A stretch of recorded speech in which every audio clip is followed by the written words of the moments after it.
Okay, I had back problems in the early 90s and it was 90s, and after that surgery, I still had back problems, back pain, limited mobility, but it was something I felt I just had to deal with because I wasn't a candidate for pain pills. So that was just something I had to suck up, I thought. So then from there, other little things came up as I was aging, my thyroid, high blood pressure, these other things, insomnia, which caused me to not be able to be up and mobile during the day because I'd have these fallouts. My energy was depleted. I was not a prisoner, but I was just I was committed to my bed more than I was to my family. I was also involved in a motorcycle accident. I had trauma to both wrists, both shoulders, in the chest wall, whiplash neck, concussion, nothing on the lower extremities. That pain has been going on since April 20th of 2016. And in addition to your chronic back pain and musculoskeletal pain in your upper body, you also was diagnosed with another condition. Yeah. Tell us about that. After my daughter was born in 1991, about 3 months later, I was diagnosed with ulcerative colitis. Very, very painful, and it was captured as moderate to severe. At the time, the doctor that was treating me had put me on Acecol, other sulfa drugs, and prednisone 6-packs, like continuously, back to back. The prednisone, I broke out in rashes from the prednisone. I had a bad reaction with that. Did you gain weight with the prednisone? Oh, yes. Oh, of course, yeah. And again, with the ulcerative colitis, limited, I couldn't go out. My social life, I lost a lot of friends because I couldn't go out and do things with them. Things with my children, I didn't go to the state fair that was just there. I wouldn't go to that. It would catch me dead. Bathroom problem. You gotta find a bathroom. And I don't want to be in outside facility. So, and then you gotta watch what you eat, and the things that you love to eat, you can't have. The pain of the abdomen and the abdominal is unreal. Tell us when you started and how you started on the CBD. All right, my husband, he was referred to you, Dr. Wang, and he came home and he told me that he had met you and what a wonderful practice you had.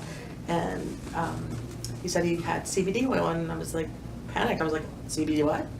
And he was like, yeah, it's from the plant and this, that, and of course I went chaotic. I'm like, it's marijuana, it's illegal. He's like, no, sit back. He's like, it's not, it's all legal. And I was like, oh. And I saw him doing things that he hasn't done in 18 years. Such as? So, he had a really bad shoulder problem because he could never go higher than here. I've always seen him swing his arm around to do stuff. He stopped all the things he loved to do, fishing and crabbing and things. And he was in the kitchen and he reached up in the cabinet to get his coffee cup. And my mouth like to hit the floor. I went, could you get me a cup, please? And he reached up again with that arm and he got that cup of coffee, the coffee cup. I said, Lynn, what are you doing? He's like, I know, right? And I was like, okay. So he went up about his business, and I walked over to the counter and I got that oil and I'm reading it. And I thought, okay, and I opened it up and I'm going to test it myself. Years of pain went away within 20 minutes. And I'm like, pinching myself. This is an epiphany. And I'm like, wait a minute. I called him. I said, you got to come back downstairs. I need to talk to you. And I said, Len, hug me. And he hugged me, and I didn't push him away. I always pushed him away because when we embraced, our bodies would touch, and it would hurt my stomach from the ulcerative colitis, and I have a diseased colon. That's what I was told. And I went, my hands. I said, I know what my hands are swollen. They were swollen this morning. I took that CBD oil.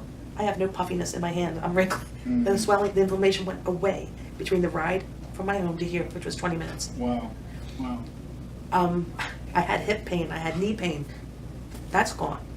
Wow. And you're also colitis. Are you having frequent movements? Oh yeah. I haven't had a flare-up, and I was in a flare-up when I took the CBD oil. This is what I don't get, is that I could never get out of this. Yes. Naturally, without the sulfa drugs and without the prednisone, and I don't want them because I read and I know what those do to other parts of your body. And I really felt like I was tweaking out, and I really felt my life was over. I just thought some pretty hardcore stuff, and I was like, I'm just sitting here and being a grandma and a wife that can't do anything. I was watching my husband doing everything. And what can you do now? Oh my gosh. Okay, so the first time ever, I walked my granddaughter to the park, which is right behind our house. It's a good like 20-minute walk. It has a beautiful playground. We went to 2 parks that day. Okay, I couldn't even go to one. Walking to it. We would drive to parks. But I went to 2 parks with her, spent from 1 o'clock until 5:30, 5:45 with her. Sorry. No, that's okay. And then I stayed, I was able to make her dinner. I cooked her food, I got her vegetables together. I sat down, I got to feed my granddaughter. I know she's 3 and she can do it herself, but, and she looked at me, she said, Nina, what happened to you? Oh. And I said, honey, all I can say is I found something that works for me and it's a blessing.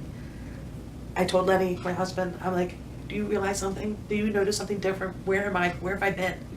He said, not home and in bed. He said, you've been gone.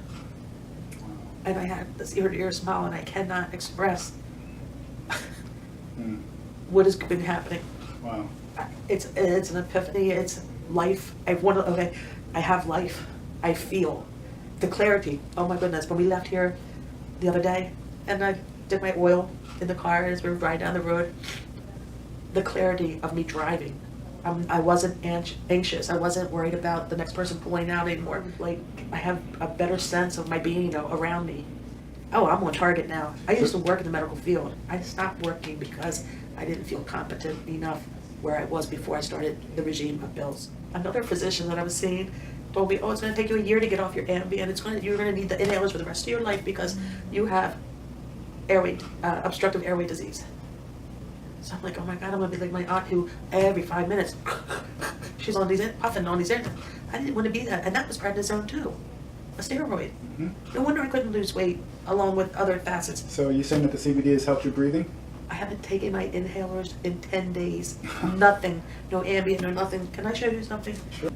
And now that I'm off with that, clarity is back. I'm sharp as a tack. I dot my I's, I cross my T's. I don't miss a trick anymore. And that is another thing I'm like, can't wrap my head around this yet because I'm back, I'm happy, and I have a life.